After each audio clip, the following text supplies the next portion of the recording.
So the election is now 4 days away, and in the week leading up to it, we've already seen several new polls. But how much should voters trust them?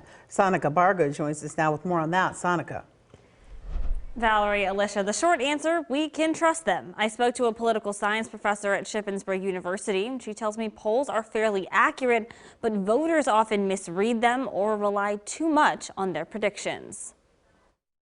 I think you can trust the polls. With a slew of polls coming out right before Election Day, it's hard to know what to trust. There are very highly rated polls out there. Shippensburg University political science professor Allison Dagnes says polls, particularly independent ones, are very reliable. But she says one wrong poll can make a big impact. Then there's this overwhelming sentiment that you can't trust them at all.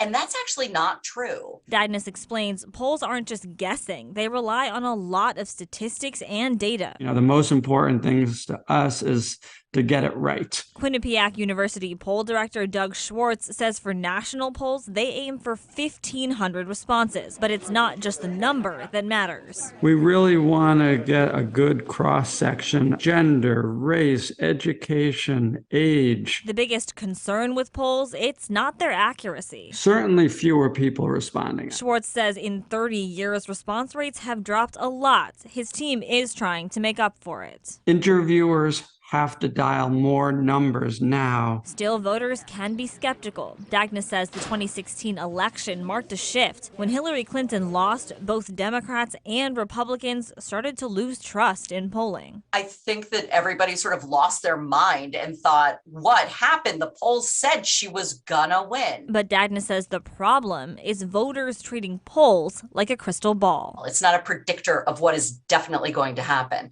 but a snapshot of how people are feeling.